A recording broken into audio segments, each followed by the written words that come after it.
Bienvenue dans la matrescence, vous écoutez l'épisode 87 de la saison 3.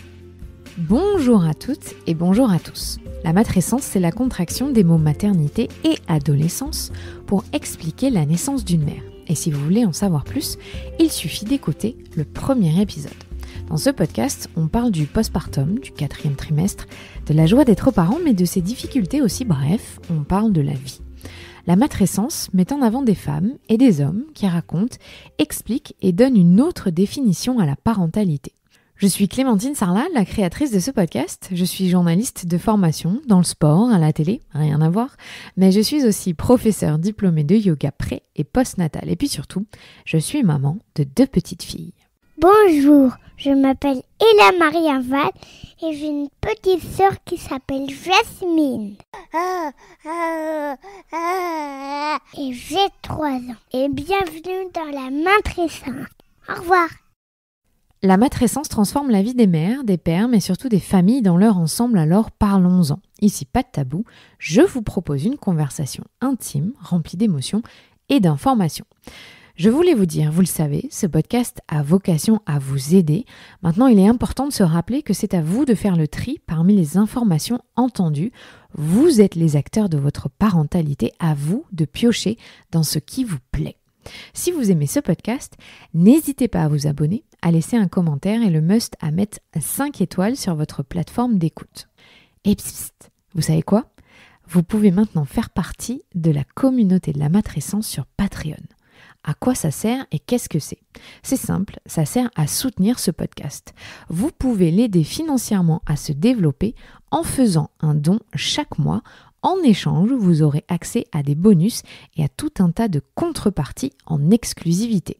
Rendez-vous sur le site www.patreon.com Patreon/Clémentine Sarlat. C'est un aspect que je n'ai jamais abordé dans ce podcast, la motricité. Peut-être parce que je n'ai jamais été spécialement intéressée par ce sujet pour ma première fille, peut-être aussi parce qu'il faut ingérer tellement d'informations quand un bébé arrive dans nos vies que j'ai volontairement zappé cette partie. Mais maintenant que j'ai découvert ce monde, je le trouve fascinant. Les spécialistes de la motricité sont les psychomotriciennes et les psychomotriciens.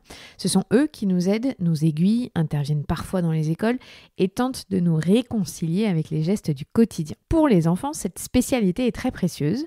Marion Leger est psychomotricienne sur la région de Toulouse et accompagne au quotidien des enfants et leurs familles. Dans cet épisode, je lui ai demandé de reprendre les bases. Elle vous explique les réflexes archaïques, les étapes pour apprendre à marcher, les postures à éviter pour son bébé, le 4 pattes, la motricité libre et sa définition. Et avec beaucoup de douceur, Marion apporte son regard de professionnel pour parler des signes qui pourraient vous inquiéter, vous les parents, sur le développement. Et puis sur une note bien plus fun, on parle également des toboggans. Laissez vos enfants remonter les toboggans à l'envers. Marion vous explique pourquoi c'est important pour son développement. Si vous êtes jeune parent et perdu sur l'éveil moteur, cet épisode est fait pour vous. Je vous souhaite une très bonne écoute. Salut Marion. Bonjour Clémentine. Merci beaucoup d'avoir accepté de répondre à mon podcast pour nous parler d'un sujet que je n'ai jamais abordé. Donc je suis super contente après 80 et quelques épisodes. Il était temps de parler de motricité. Oui, eh bien, merci de m'accueillir dans ton podcast que je suis avec beaucoup d'intérêt et beaucoup de plaisir. Merci. Alors déjà, première question que j'ai demandé à tout le monde. Est-ce que la maternité, ça a chamboulé ta vie ? Est-ce que tu as ressenti une matrescence ? Oui. 3 fois, du coup, puisque je suis maman de 3 enfants qui vont avoir 10 ans, 8 ans et demi et 6 ans.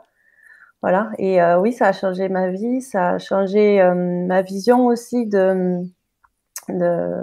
avec mon métier de psychomotricienne sur l'accompagnement à la parentalité que je faisais avant, du coup, d'être maman et que j'ai fait après.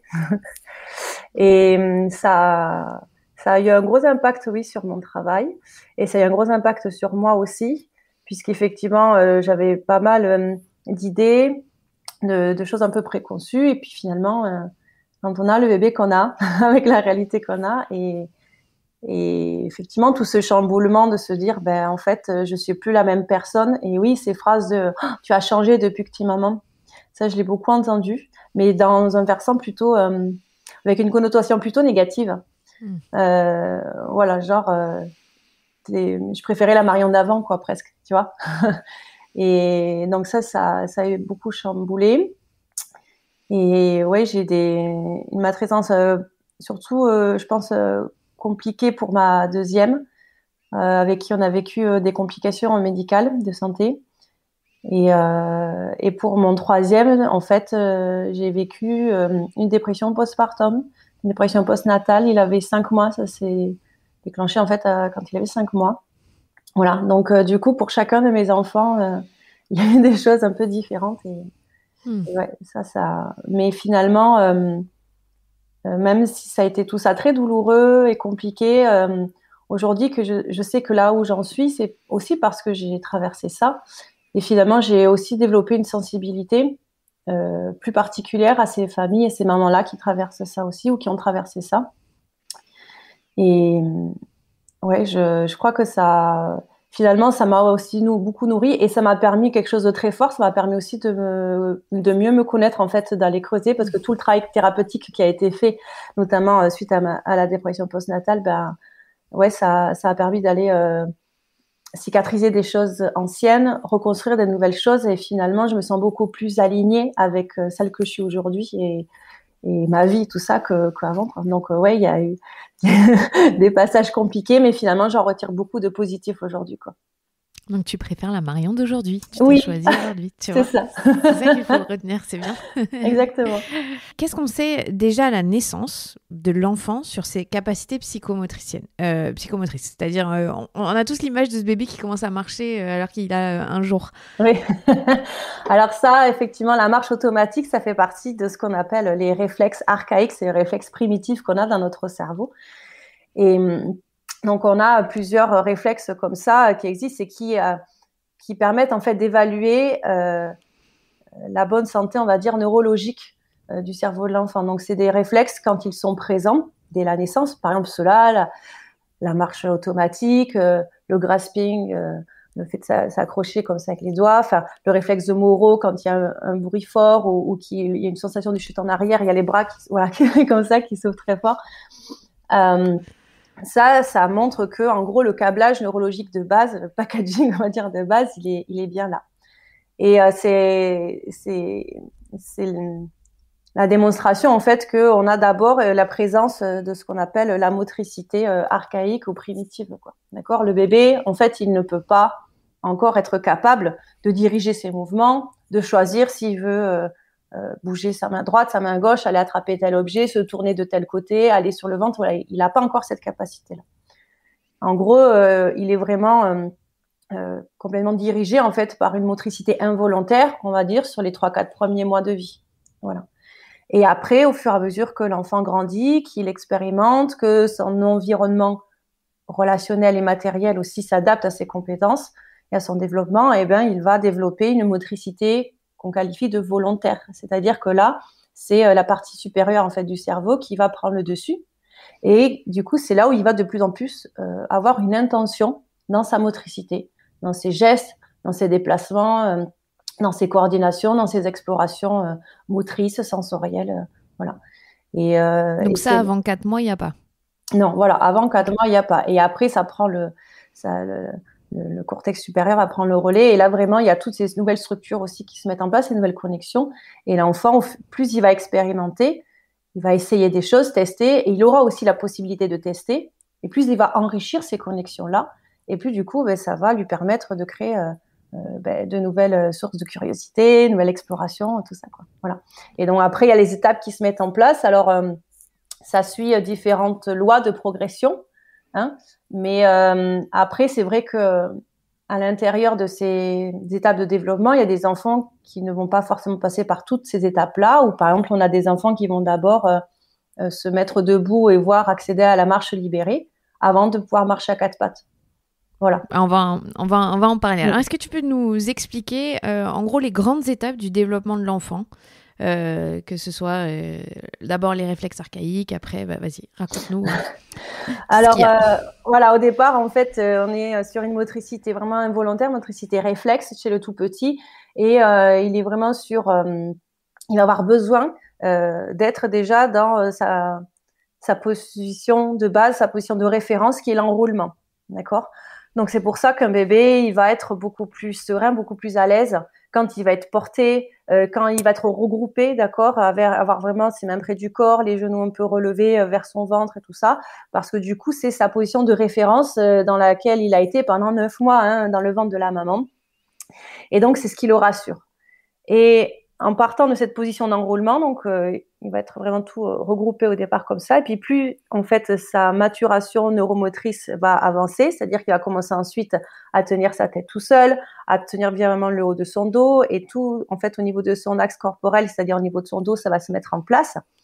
Et puis du coup, il va pouvoir aussi découvrir de nouvelles façons d'explorer son environnement. Donc, et une fois de cette phase-là d'enroulement passé, en fait, en grandissant, il va commencer justement après à explorer en fait tout ce qui va être les retournements et le déploiement de ses bras pour tendre vers un objet, attraper un objet et aussi ramener un objet vers soi. Donc, c'est là où il va commencer à mettre les aussi à sa bouche, commencer à aussi expérimenter le fait de lever les genoux, essayer d'attraper ses pieds. Donc, ça, on peut le voir aux alentours entre 4 et 6 mois, en gros, quelque chose comme ça. Voilà. Donc, on est sur vraiment la notion de expérimenter l'enroulé, le déroulé, les retournements. Voilà. Et après, il y a une autre phase où, du coup, là, il va vraiment expérimenter les déplacements. Donc, ça va être soit en mode roulé-boulé, donc il enchaîne les retournements. On a le rampé, on a le quatre pattes. Donc là, c'est pareil, il y a presque autant de formes de déplacement qu'il y a d'enfants différents, oui. D'accord, donc faut pas se dire que le quatre pattes c'est la norme. Non, enfin en tout cas, moi je suis pas inquiète si un enfant ne passe pas par le quatre pattes à partir du moment où par exemple il va vraiment expérimenter, il va passer par au moins le rampé. En fait, ce qui va être important, c'est d'observer, d'être sûr que l'enfant il passe bien par l'expérimentation de ce qu'on appelle la dissociation des ceintures, c'est-à-dire le fait qu'il y ait bien alternance entre les épaules et le bassin, tu vois, parce que ça va être important, et notamment pour l'accès après à la marche, parce que quand on marche, on passe bien le poids du corps, un coup à droite, un coup à gauche, et on est en décalage en fait entre les épaules et le bassin. Voilà. Donc après le quatre pattes, moi ce que je trouve quand même important, c'est que il permet de travailler le fait de pouvoir relever la tête, le fait de muscler quand même au niveau du cou, de coordonner aussi un peu plus tout ce qui est en lien avec le regard et les mains. Et notamment, c'est des choses qu'on retrouve, par exemple, quand l'enfant, après, il est en classe, en tout cas, travail, et qui va, par exemple, baisser la tête pour écrire et regarder ce qu'il y a au tableau. Voilà. Et donc ça, c'est vrai que si un enfant n'est pas du tout passé par le quatre pattes, après, moi, je propose aux parents, quand les enfants sont encore jeunes, de pouvoir après quand même faire des jeux comme ça à la maison avec des parcours moteurs faits maison, genre passer sous les chaises, se créer une tente avec un plaid et tout ça, et on passe à quatre pattes ou dans un petit tunnel qu'on se crée. On peut faire plein de choses comme ça. Le tout, c'est qu'après, ils puissent quand même un peu expérimenter ça et faire des jeux autour de ça. Voilà. Mais c'est vrai que chaque enfant... Après, il y a quand même des déplacements auxquels on va être vigilant. Par exemple, le déplacement sur les fesses. Ou la posture assise en W quand on a les jambes qui passent de chaque côté là, du bassin, qui forment comme un W quand on regarde au-dessus de l'enfant. Ça, pour le coup, c'est pas forcément des choses très ordinaires et ça peut avoir vraiment un impact aussi bien physiologique, donc sur le développement de la colonne vertébrale de l'enfant, sur l'articulation des hanches, des genoux, qu'après, plus tard, pour la suite, pour lui, au niveau musculaire, tout ça, quoi. Donc, ça fait partie, par exemple, des motifs de demande de séance, que ce soit pour de la guidance, juste quelques séances comme ça, comme ce que je fais, ou vraiment en séance de rééducation. Voilà, quand il y a vraiment besoin de retravailler des choses de façon plus profonde avec l'enfant. Donc à nous d'être vigilants si on voit nos enfants qui sont plus grands, hein, c'est pas les nourrissons ou les tout petits voilà. qui s'assoient en W. C'est quand Parce que des fois je vois ma grande qui a 3 ans et demi, ils se mettent en W, je lui dis non, tu te rappelles ça, ça fait mal aux jambes, remets tes jambes. Donc là c'est à nous d'être vigilants sur ces postures. Et juste sur le quatre pattes, moi j'ai le souvenir aussi que ma grande n'a pas vraiment fait du quatre pattes, elle se déplaçait sur le côté. Oui. Tu vois, elle ramenait sa jambe là. Ça, c'est un motif de vigilance ou c'est considéré comme un quatre pattes? Elle se déplaçait que d'un seul côté? Je crois que c'était qu'un d'un seul côté. Ouais. Bon, elle marche, hein, je vous rassure, à 3 ans et demi, elle marche. Mais... non, mais voilà, en fait, tout ça, tous ces petits signes-là, c'est pas forcément le signe effectivement d'un handicap ou d'un problème moteur. Mais en tout cas, c'est des petits points de vigilance. Et ce que je disais tout à l'heure, c'est l'importance de pouvoir alterner, en fait, d'un côté-là, de ce que on appelle le transfert d'appui, c'est-à-dire de vérifier que l'enfant, en grandissant et au fur et à mesure qu'il enrichit aussi sa motricité, il va bien faire la bascule du poids du corps, un coup à droite, un coup à gauche, et qu'après, il arrive quand même à aussi bien prendre appui à droite qu'à gauche. C'est pour ça que quand, par exemple, un enfant, un petit qui a 8 mois, qui commence effectivement à se déplacer que d'un côté, les parents sont inquiets. Bon, j'ai envie de dire, il faut aussi laisser du temps aux enfants. Donc, c'est toujours la balance qui est pas évidente. C'est à la fois, et c'est important de leur laisser du temps et de pas s'affoler tout de suite. Et en même temps, quand on a le sentiment, en tant que parent, que ça traîne un peu, que quand même, il s'installe, par exemple, typiquement, le déplacement sur les fesses. Bon, s'il commence à le faire, mais qu'assez rapidement, il arrive à trouver, après, pour à mettre en appui ses mains et de commencer à se déplacer à quatre pattes ou à ramper. Parfois, après, s'il passe à autre chose, c'est bien. Si, par contre, il s'installe dans ce mode de déplacement ou qu'il s'installe dans la position assis à W, c'est ça qui est plus embêtant. La position assis à W, par exemple, on peut avoir des enfants qui le font parfois, mais qui, tout le reste du temps, ils se mettent assis tailleur ou assis sur les genoux avec les fesses qui reposent sur les talons des pieds. Enfin, voilà, tant que c'est pas fait de manière systématique, répétée, que ce n'est pas installé, c'est pas dangereux en soi. C'est juste, elle arrive à proposer des alternatives. Et si on sent que ça s'installe, c'est là où ça va être important d'avoir un regard d'une psychomotricienne et éventuellement d'un kiné pédiatrique aussi, d'un ostéopathe, un chiropracteur pour voir s'il n'y a pas des choses bloquées. Voilà. Pourquoi est-ce qu'on dit sur les premiers mois de l'enfant qu'il ne faut pas l'asseoir s'il ne sait pas se mettre dans cette position? Est-ce que tu peux nous dire si toi tu es d'accord et ce que tu en penses? Oui, bien sûr, je suis complètement d'accord avec ça. Et ça rejoint la philosophie de Amy Pickler, la fameuse pédiatre hongroise qui a pu mettre en avant l'importance et l'intérêt de la motricité libre. En fait, si on met un enfant assis, alors qu'il n'en a pas encore les compétences de s'y mettre tout seul ou de s'en défaire tout seul, c'est qu'on va le mettre dans une position qu'il ne maîtrise pas et dans des modes de déplacement, en tout cas les étapes intermédiaires pour passer de allongé à assis ou de assis à allongé, il les maîtrise pas. Donc c'est mettre potentiellement l'enfant en difficulté et donc le bloquer dans une position et limiter les possibilités d'exploration et de jeu. Prenons un enfant effectivement qu'on a mis assis et il ne sait pas s'y mettre tout seul, il ne sait pas s'en défaire tout seul. Il va attraper un jeu qui est un peu plus loin. S'il n'a pas acquis, il n'a pas lui-même trouvé et mis en place les schémas moteurs pour aller justement passer de assis à quatre pattes ou au moins un peu se mettre en déséquilibre pour chercher un jeu, il va manquer de confiance et il va avoir peur. Et donc du coup, il n'osera pas aller chercher le jeu qui est plus loin, parce qu'il aura peur de tomber ou parce qu'il n'aura pas encore trouvé les chemins en lui pour développer les schémas moteurs qui vont lui permettre d'accéder à ce jeu qui est plus loin.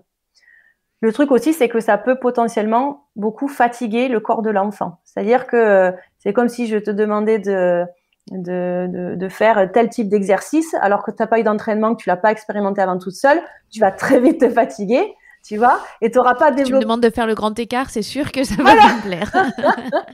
Et donc, il n'aura pas développé la musculature suffisante et donc c'est potentiellement source de fatigue physique pour l'enfant, de fatigue émotionnelle aussi parce qu'il se dit, ben mince, je suis là, mais j'ai envie d'explorer, mais en même temps, j'ai un peu peur, je maîtrise pas très bien. Enfin, voilà. Et pareil pour tout ce qui va être au niveau, ce qu'on appelle les ajustements posturaux, c'est-à-dire la façon dont le corps va se rééquilibrer, les appuis qu'on va gérer pour passer d'une position à l'autre. Voilà, et ça, l'enfant, s'il n'a pas expérimenté tout seul, il n'a pas enregistré tous ces schémas-là, il n'a pas toutes ces portes de sortie-là ou ces schémas-là, et c'est compliqué après pour lui, et ça peut potentiellement l'insécuriser d'un point de vue physique, mais aussi d'un point de vue affectif et psychique. Alors, est-ce que tu peux nous expliquer clairement ce que c'est la motricité libre dont tu as parlé avec Amy Pickler? Alors, le principe de la motricité libre, c'est ça, c'est de pouvoir offrir à l'enfant un cadre physique, relationnel, affectif, qui est sécurisant et sécurisé, à l'intérieur duquel l'enfant va pouvoir explorer librement son environnement et se laisser aller à son exploration motrice, à son rythme. C'est vraiment la notion de liberté à l'intérieur d'un cadre et dans lequel l'enfant, il va pouvoir suivre son rythme des étapes motrices qui lui sont propres. Donc, on ne va pas imposer de position à l'enfant.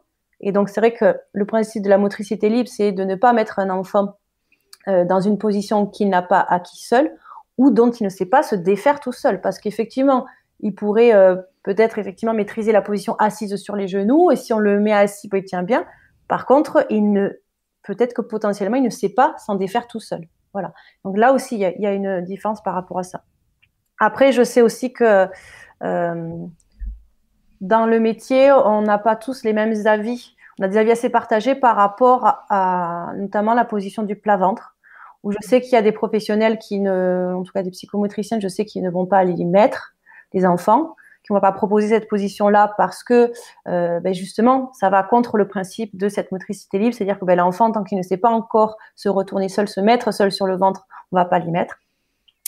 C'est un point de vue que je ne partage pas forcément parce que je pense que c'est important que l'enfant il puisse expérimenter différentes positions et qu'il puisse vivre à l'intérieur de son corps ce qu'on appelle des positions antagonistes, c'est-à-dire des positions un peu opposées. Donc on va, de par notre manipulation, quand on fait un change, quand on le porte et tout ça, on va à la fois lui faire expérimenter l'horizontalité quand il est allongé versus la verticalité quand il est dans nos bras.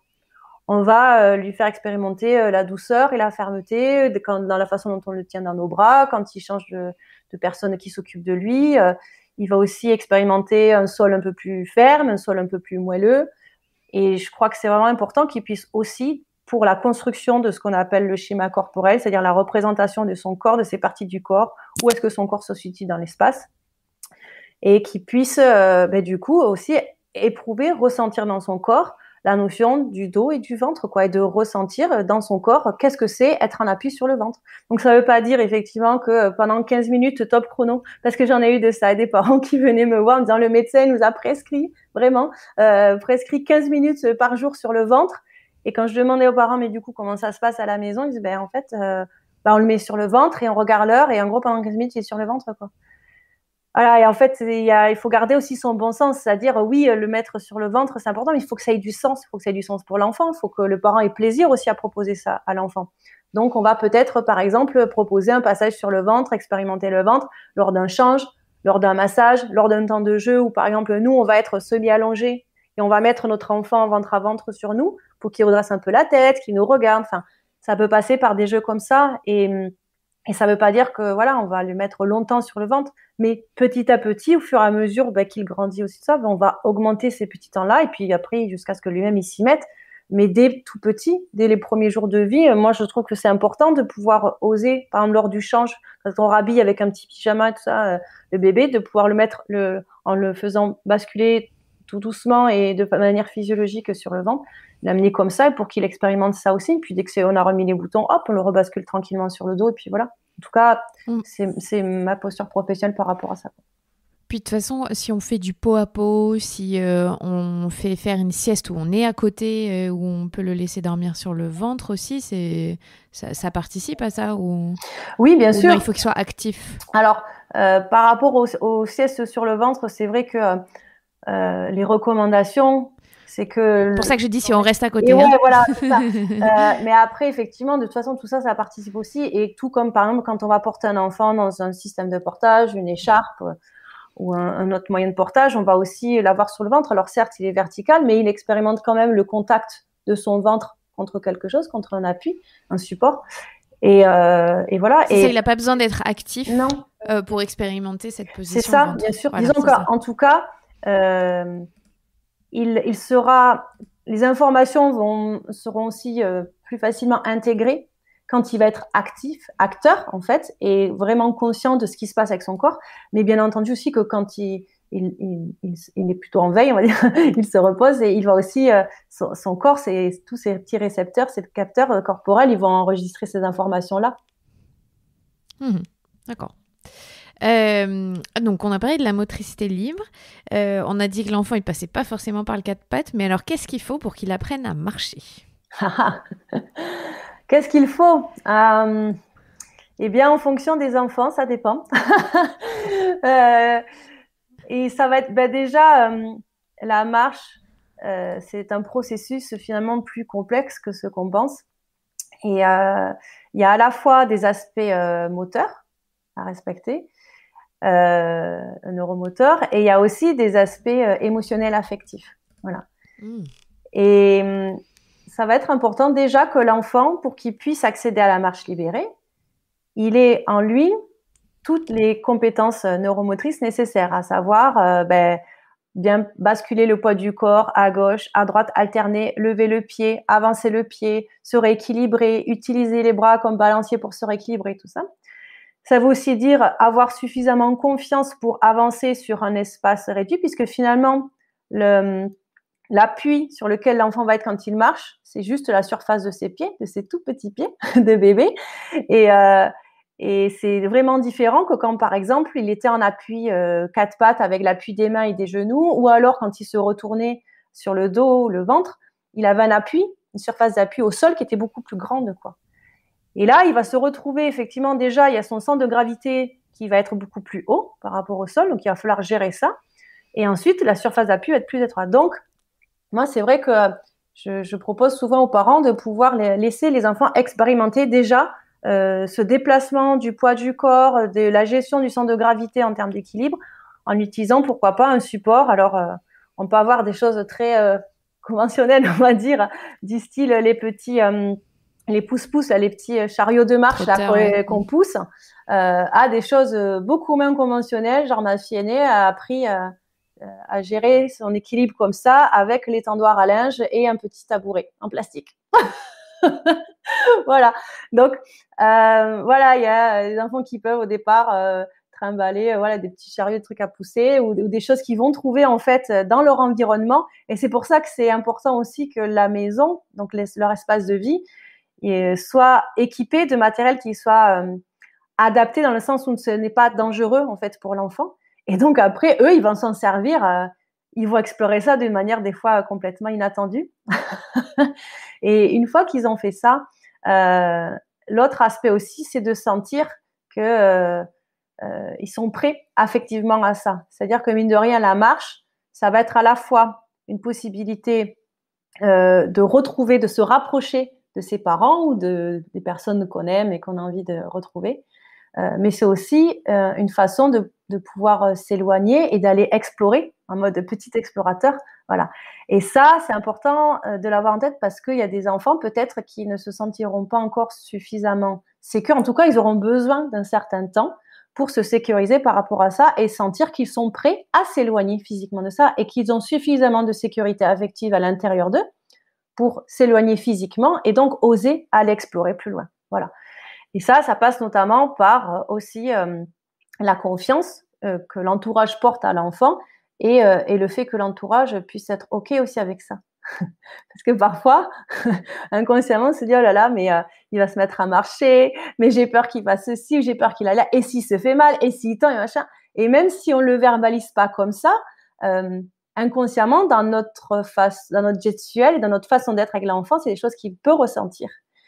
Et donc, parfois, on se retrouve, moi, je me souviens d'enfants qui avaient 20 mois passés et la marche libérée n'était pas encore acquise. Et finalement, ils avaient tous les schémas moteurs en place, tous les différents stades moteurs qui étaient acquis.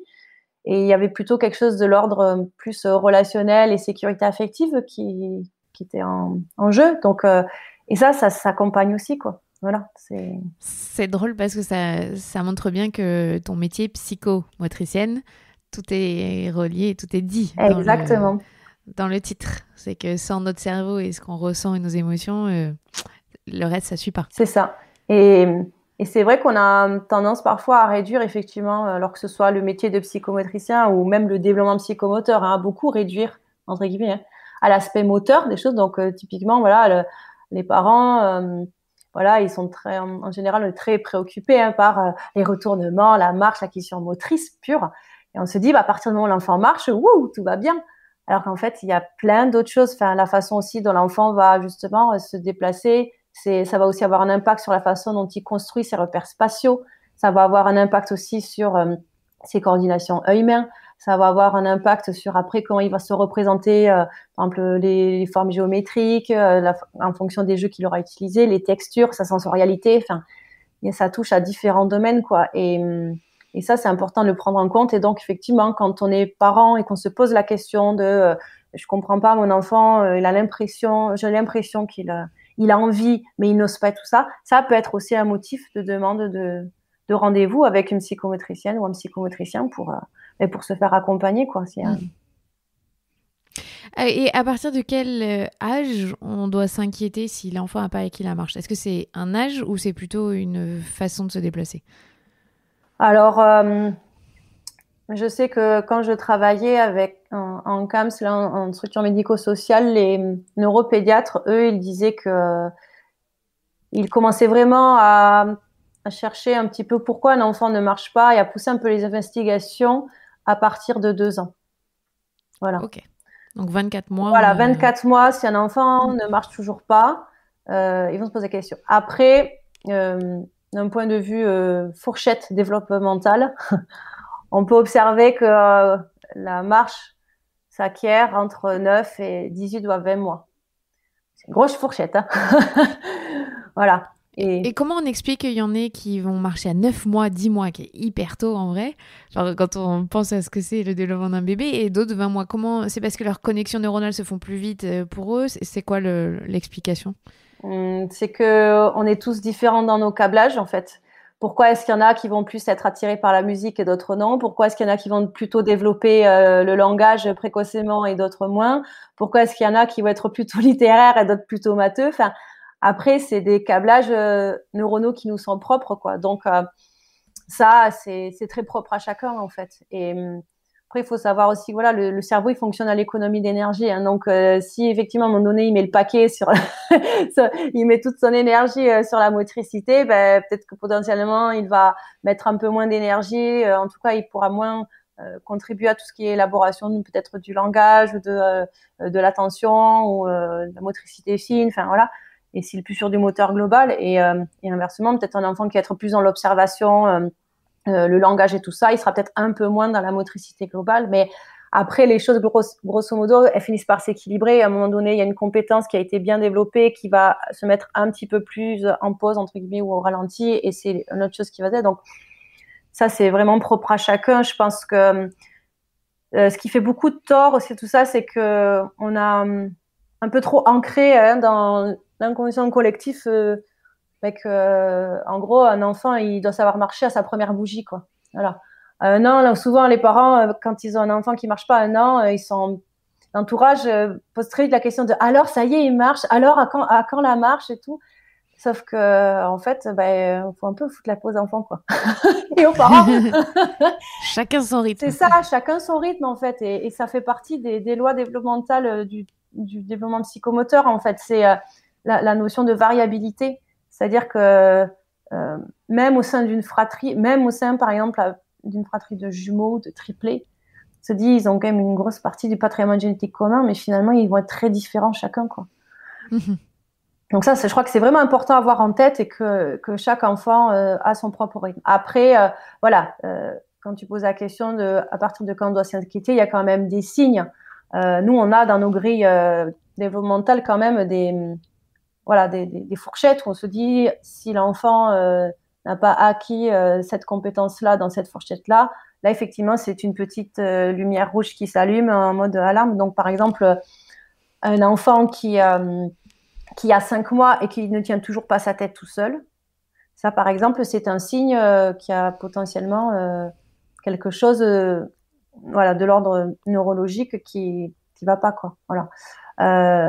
Si un enfant a 10 mois, il a toujours des réflexes très prononcés au niveau du moro ou du grasping, normalement ces réflexes-là, passé 6 mois, on les voit plus. En tout cas, voilà, comme la motricité volontaire a pris le dessus, on doit plus les voir apparaître en tant que tel, quoi. Voilà. Donc voilà, un enfant qui par exemple qui a 14 mois et qui ne tient même pas la position assise quand on l'y met sur les genoux, ça c'est inquiétant aussi. Voilà. Donc il y a plusieurs repères. Quand on le met sur nos genoux à nous. Oui. Oui.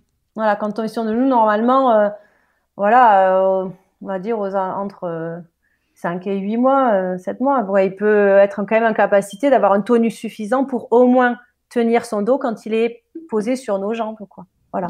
Mais si, voilà, 14 mois, il ne le fait toujours pas, ça, c'est un signe quand même, voilà, un peu d'alarme, quoi. Donc, il y a des choses comme ça. Après, pareil, c'est propre à chacun et c'est pour ça que c'est important d'aller faire passer un bilan psychomoteur parce que les psychomotriciens, on va utiliser des tests standardisés, des outils qui sont standardisés et validés scientifiquement. Et donc, on va pouvoir s'appuyer sur des référentiels qui vont nous montrer en fonction de chaque compétence et pas juste d'une seule, d'accord, mais de chaque compétence, où est-ce que se situe l'enfant, est-ce qu'il y a des décalages et est-ce qu'effectivement il y a matière à s'inquiéter et donc à proposer un accompagnement, une prise en soin ou si c'est léger, plutôt une guidance, quoi.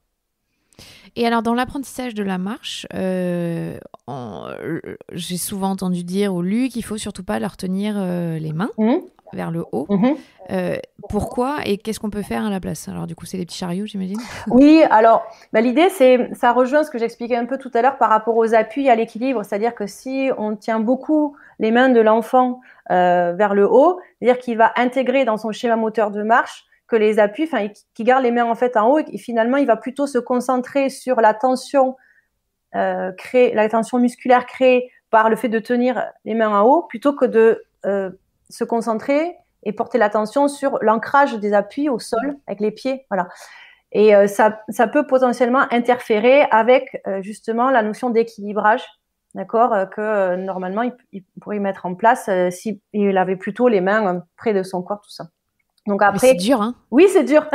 Parce qu'on a tous tendance à faire ça, à les attraper. Enfin, et en plus, ils demandent. Mais oui, alors après, voilà, j'ai toujours pareil, la théorie, la pratique. Moi, je l'ai fait avec mes enfants. Mais je l'ai fait un peu. Enfin, voilà, je veux dire, c'est ça aussi, je crois que. Ça me rassure ce que tu dis. Mais bien sûr, mais bien sûr. Enfin, il y a. Après, je crois que ce qui est important, comme dans plein de choses, c'est de pas s'enlever sa spontanéité de parent, quoi. D'accord, et voilà, mais moi aussi je l'ai fait, mais disons qu'après je l'ai fait, mais parce qu'à côté de ça, ils avaient leur chariot de marche, les tendoirs à linge pour ma fille aînée, tu vois, d'autres appuis où effectivement, du coup, ces appuis-là étaient plutôt alignés avec leur centre de gravité, donc à hauteur de leur centre de gravité, là à peu près au niveau du sternum, et donc ils pouvaient pousser et ils arrivaient à mieux réguler leurs appuis et leur équilibre comme ça, quoi. Donc oui, les chariots de marche, c'est bien. Ça peut être. J'avais fait un petit sondage comme ça sur Instagram et j'avais eu des réponses super rigolotes, quoi. Ça peut être des caisses à pousser, des caisses en bois. Ça peut être le bidon de lessive. Enfin, voilà, l'enfant, il va trouver en fait quelque chose qui finalement le rassure aussi bien physiquement que émotionnellement. Et donc après, il va investir ça. Et à partir du moment où il se sent prêt physiquement et émotionnellement, et là, il va oser se lâcher et faire un pas, et puis l'autre et tout. Et c'est aussi parce que il verra dans notre regard l'encouragement, la confiance, l'amour et tout ça, qu'il va oser se lancer, quoi. Et c'est marrant parce que tu vois, moi je suis clairement dans la catégorie des parents qui n'ont pas du tout fait attention à la motricité de ma grande en tout cas. On l'a assise, on lui a tenu les bras. Bon, elle était quand même assez souvent pieds nus, ça on avait plutôt respecté, mais parce que bon, effectivement, je m'étais pas renseignée. Et c'est drôle parce qu'elle a mis un peu plus de temps à marcher et surtout, on l'a toujours étiqueté. Clairement, qu'elle n'était pas moteur, jusqu'à ce qu'on se rende compte il y a 2 mois qu'en fait elle est très hypermétrope, qu'elle voit rien, et ce depuis très longtemps. Et donc forcément, ça a pu avoir un impact sur son développement moteur, parce que quand on voit flou, on n'est pas très rassuré pour aller explorer. Mais c'est marrant parce que tu vois, on n'avait jamais fait le lien que finalement son développement moteur qu'on disait, parce qu'elle parle très bien, elle a privilégié le langage. Oui, non, en fait, peut-être qu'il y avait autre chose qui expliquait qu'elle a mis plus de temps que plein d'autres enfants. Mais c'est complexe d'aller trouver toutes les raisons face à ça. Et c'est pour ça qu'en tout cas, moi, ce que j'adore dans mon métier de psychomotricienne, c'est qu'on va vraiment être au carrefour de différentes choses. On va être au carrefour des apports de l'environnement, du moteur et du psyché et de l'émotionnel, quoi. D'accord, la vie psychique de la personne. Et donc, en tout cas, moi, je sais que dans ma démarche clinique, c'est quand je reçois une famille qui est en questionnement sur le développement de l'enfant.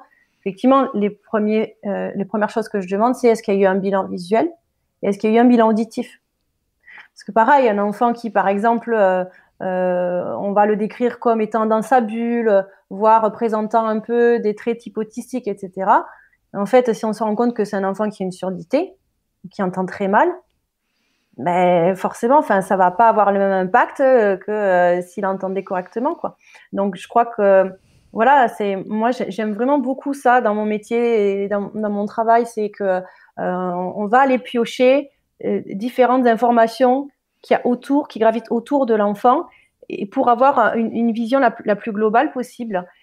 Et ensuite, s'il y a besoin, enfin voilà, moi je sais que je sais pas travailler euh, sans pluridisciplinarité. Donc, quand j'ai besoin d'avoir des informations complémentaires ou de vérifier ça, ben, je vais d'abord demander un bilan kiné, un bilan ophtalmo, voilà. Et en concertation avec le médecin, voilà, on s'appelle, on essaie de voir ensemble parce que c'est important d'avoir des regards croisés en fait sur l'enfant, quoi, et sa famille. Et ouais, ce que tu dis, c'est très très important, ça, effectivement. Non, mais tu vois, on est tous passés au travers. Et jusqu'à quel âge est-ce qu'on peut parler de développement psychomoteur? C'est toute la vie ou il y a un âge particulier où ça s'arrête? Ah ben après, oui, c'est disons que la notion de développement, ça induit la notion de croissance, tu vois, d'acquisition. Donc après, au bout d'un moment, oui, il y a des choses qui sont acquises, quoi. Disons qu'après, à partir de, on va dire, l'adolescence et début âge adulte, on va plus développer des nouvelles compétences. On parle moins de développement psychomoteur parce que, ben, par exemple, tenir sur un pied, tenir sur un pied en équilibre, sauter à pieds joints et tout ça, c'est potentiellement acquis normalement, sauf effectivement en cas de handicap, mais on va moins parler, en tout cas dans ces termes-là, en termes de développement. On va plus parler en termes de compétences Okay. ou difficultés. Et on a un patrimoine génétique concernant les compétences psychomotrices, parce que je pense aux sportifs de haut niveau qui sont parfois exceptionnels dans une discipline. Est-ce que c'est à force de travail ou génétiquement ils étaient un peu différents?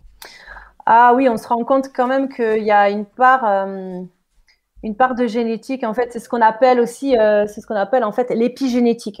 C'est-à-dire que on part déjà avec un patrimoine de base qui nous est propre. Alors qu'on a récupéré un peu de notre famille, nos parents et tout, mais aussi de nous-mêmes, quoi, en tant qu'individu unique. Et l'environnement dans lequel on est, les stimulations qu'on va recevoir, va influencer du coup l'expression ou pas de tel ou tel gène, quoi. Voilà. Et donc oui, ça clairement, ça, voilà, si on a, c'est ce qu'on appelle qu'on a des prédispositions, qu'il y a des prédispositions génétiques à ça, mais c'est valable pour la motricité, mais aussi pour tout ce qui est en lien avec les facteurs émotionnels ou la santé mentale, quoi. On parle aussi de prédisposition Bien sûr. pour certaines pathologies, voilà. Et mais après, l'environnement a une influence importante, ouais. Mais bon, c'est logique si le fils de Yannick Noah, Joachim Noah, est un grand basketteur. Ça a plus de sens comme ça, où on retrouve souvent des enfants de sportifs de haut niveau qui deviennent sportifs de haut niveau. Disons, voilà, il est parti sûrement déjà avec un patrimoine génétique et une hérédité de son papa. Différent de nous. Voilà, et le fait qu'il grandisse avec un papa sportif comme ça a aussi fait que son environnement familial et tout ça a fait qu'il a sûrement aussi été stimulé d'une certaine façon pour justement faire émerger toutes ces compétences déjà prédisposées chez lui, quoi. Alors, si on avance un peu en âge, une fois qu'on a acquis la marche, ce qui va venir dans la tête des parents, c'est le vélo, ou en tout cas la draisienne. À partir de quel âge on peut les mettre sur une draisienne ou sur un vélo, et à quel âge on doit acquérir cette compétence? Parce que là, par contre, il y a des années d'écart qui peuvent arriver. Oui. Alors, c'est vrai que pour la draisienne, en fait, ça va être important déjà on voit que l'enfant est à l'aise avec la marche. Donc, c'est pas parce que, par exemple, il s'est mis à marcher à 11 mois que tout de suite, on va lui mettre sur une draisienne, d'accord? On peut attendre un petit peu aussi. Et en fait, ça va être bien que l'enfant, il maîtrise déjà la marche pour que, justement, il ne soit plus aussi concentré sur les notions d'équilibre et tout ça. Son corps, il gère bien. Et donc, il peut, en plus, gérer un objet qu'il a devant lui, sur lequel il est assis, quoi. D'accord? Donc, après, ça, c'est... Souvent, on peut voir entre 18 et 24 mois, quoi. Après, il y a aussi une histoire de taille, quoi. C'est-à-dire qu'il y a des enfants aussi, en fonction de la taille qu'ils ont, même s'ils auraient la compétence motrice d'aller sur la draisienne, Et c'est peut-être des petits gabarits. Et donc, les draisiennes, il faut aussi trouver une draisienne qui soit à la taille de l'enfant et sur lesquelles il va être suffisamment bien en appui au niveau de son bassin, mais aussi en appui à plat au niveau des pieds. Parce que l'idée, c'est pas qu'il soit sur la pointe des pieds et qu'il pédale comme ça. Donc voilà, on peut trouver, c'est possible souvent aux alentours de 18-24 mois, quoi, de voir des draisiennes sur ça. Et c'est une bonne préparation pour apprendre à faire du vélo? Ça peut. C'est pas, on va dire, c'est pas obligatoire. C'est pas obligatoire, c'est pas une garantie, mais ça peut. En tout cas, moi, c'est quelque chose que j'ai vraiment pu aussi vérifier avec mes enfants, parce que les 3 ont eu des draisiennes, et finalement, c'est vraiment mon fils qui en a le plus, qui en a le plus bénéficié, au sens, il n'est pas du tout passé par les petites roulettes et tout ça, alors que les filles ont eu une draisienne très longtemps, mais elles ont demandé les roulettes avant de pouvoir faire du vélo toutes seules, quoi. Voilà. Donc ça, et plus ça va, et je vois dans les familles que je rencontre avec des plus grands, et il y en a beaucoup, c'est d'enfants comme ça qui finalement, ils ont aimé la draisienne, ou parfois pas, mais c'est pas pour autant qu'ils sont tout de suite passés de la draisienne au vélo. En tout cas, ça peut aider l'enfant effectivement à travailler cette notion d'équilibre, d'accord? Ou quand ils commencent à pédaler justement, ils ont bien pris appui, la draisienne est lancée, hop, ils lèvent les pieds, ils arrivent à gérer l'équilibre de la draisienne. Il y en a, ils trouvent vite l'intérêt et les capacités, les compétences de pouvoir faire ça. Et il y en a d'autres, on voit, ils vont vraiment être en appui droite-gauche et tout ça, et ils vont avoir besoin de passer par la petite roue. Donc là, c'est pareil, je fais pas de généralité, je crois que c'est important de suivre l'enfant, en fait, quoi. Voilà. Ah, mais c'est pour ça c'est intéressant que tu le dises. Il y a un aspect du développement moteur dont j'ai pas du tout parlé, c'est le fait que les enfants adorent grimper. Oui. Ou veulent escalader. Qu'est-ce que tu peux nous dire là-dessus? Ça correspond à quoi comme dans notre cerveau? Pourquoi est-ce que les enfants font ça? Alors, pourquoi? Bon, je vais essayer de donner une explication, en tout cas, parce qu'après, on n'est pas exactement dans leur tête, mais c'est vrai qu'il y a un âge où vraiment, physiologiquement, les enfants, ils ont besoin de grimper. C'est vraiment un besoin fondamental, notamment aux alentours des 2 ans. Et moi, travaillant dans des crèches, c'est quelque chose que j'ai eu accompagné aussi dans des équipes auprès des crèches, parce que du coup, elles étaient en difficulté de voir que les enfants, dans les sections des moyens grands, ils étaient tout le temps en train d'escalader sur les chaises, sur les tables, sur les structures et tout ça. Et en fait, c'est un âge aux alentours de 2 ans où ils ont, du coup, ils sont quand même dans la maîtrise de la marche et de l'équilibre. Et donc, maintenant que ça, c'est acquis et plutôt bien automatisé, ensuite, ils ont besoin, vraiment, physiologiquement, d'éprouver, de jouer un peu avec leur force musculaire, quoi. D'accord? Donc, ils vont effectivement grimper, jouer sur leurs appuis de manière différente, tester justement la notion d'éloignement du centre de gravité par rapport au sol. Donc, c'est pour ça aussi qu'ils vont commencer de plus en plus à grimper, escalader, remonter le toboggan à l'envers, tout ça. Enfin, voilà. Et ça, c'est un vrai besoin physiologique, quoi, d'un point de vue sensoriel, d'un point de vue moteur. Et c'est pour ça que voilà, souvent, moi, j'ai déjà pu proposer dans des crèches, quand les enfants ils sont comme ça, d'aménager une structure, ou un endroit où du coup ils peuvent vraiment faire ça, ou alors de pouvoir constituer des espèces de poids à transporter, par exemple des vieux barils de lessive et tout, dans laquelle on va mettre un peu de sable ou des trucs comme ça, et qui peuvent pousser et transporter. C'est vraiment un âge où ils ont besoin de pouvoir développer aussi leur force musculaire, expérimenter leur tonus, tout ça, quoi. Donc, grimper le toboggan à l'envers est normal. Bien sûr, même je le recommande. Alors, là, c'est pareil, ça dépend des conditions. Quand il y a beaucoup d'enfants au toboggan, on va privilégier la sécurité. Mais oui, moi, je suis pour que les enfants remontent le toboggan à l'envers. Parce qu'il y a aussi un facteur que nous, adultes, on ne prend pas forcément en compte. C'est pareil, il faut quand même replacer les choses dans son contexte. C'est des enfants qui donc, sont en train d'acquérir la marche ou qui ont acquis la marche libérée. Et ils voient les choses à peu près au même niveau, mais du coup, ils sont aussi dans l'expérimentation de la hauteur, d'accord? Donc, ils sont passés du sol à leur hauteur de taille, quoi. Et ensuite, ils vont commencer à aller de plus en plus haut. Et en fait, pour que le cerveau il puisse s'adapter d'un point de vue moteur, il faut déjà qu'il ait pu intégrer les formations sensorielles.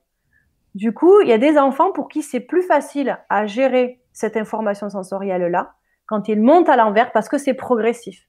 Plutôt que de monter à l'escalier d'un coup et se retrouvent du sol en haut Et du coup, ils peuvent être un peu paniqués parce que leur corps n'a pas vécu cette information-là de manière progressive, en fait.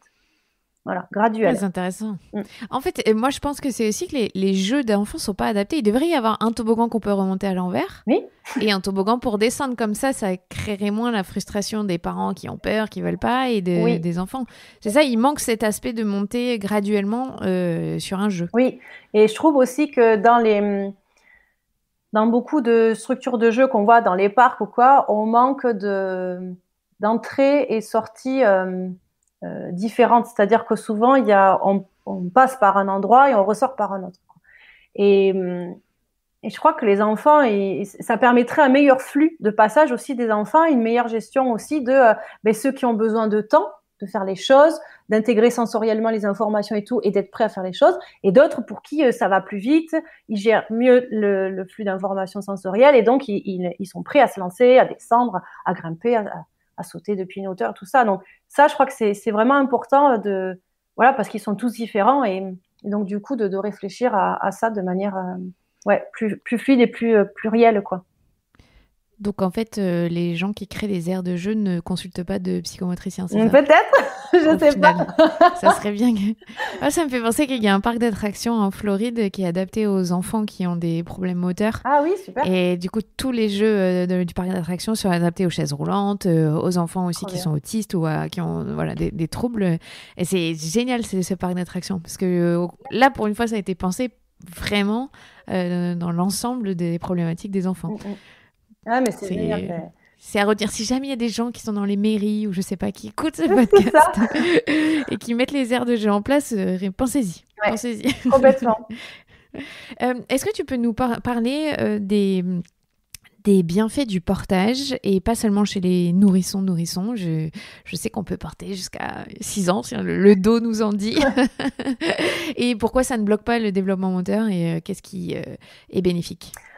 Alors, c'est vrai que l'avantage du portage, au-delà du fait que ça aide l'enfant à se sécuriser, à sentir ses parents près de lui, tout ça, là aussi, ça lui apporte des informations sensorielles et motrices assez riches et variées.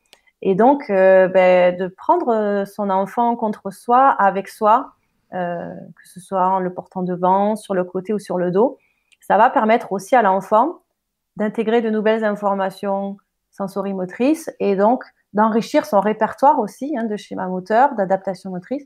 Et tout ce qu'il vit, on a l'impression qu'il le vit de manière passive en portage, mais finalement, une fois qu'il va être au sol, son corps aura quand même intégré tout ça. Et donc, il va pouvoir aussi expérimenter de nouvelles choses en étant au sol, parce qu'il aura aussi vécu des choses avec nous. Et ça, c'est vrai que pour tout ce qui est la notion aussi d'équilibre, on parlait aussi du transfert de poids et tout ça, l'enfant, quand il est porté, il vit ça à travers le parent. C'est-à-dire que quand on marche, nous, il suit notre mouvement et son cerveau intègre ces informations-là. Et du coup, il sent avec son corps aussi qu'on passe à droite, à gauche, à droite, à gauche, qu'on va tourner d'un côté pour attraper quelque chose, qu'on va se baisser pour ramasser quelque chose, pour étendre le linge, bref, toutes les activités quotidiennes qu'on peut faire en portant notre enfant, quand on marche dans la rue et tout, voilà.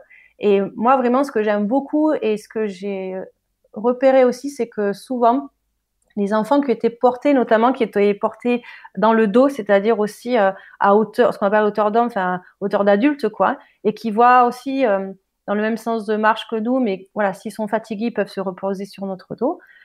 C'est des enfants aussi qui peuvent plus facilement appréhender l'espace autour d'eux, ils ont une vision beaucoup plus globale. Et donc ça aussi, ça contribue au sentiment de sécurité affective. Et donc, c'est des enfants qui peuvent potentiellement avoir plus vite confiance en leur espace et donc oser aller plus loin et explorer. Parce que justement, en ayant été à hauteur d'adulte, ils voient des choses plus loin que ce qu'ils peuvent voir à leur hauteur d'enfant. Et donc, ça peut aussi les rassurer. Voilà.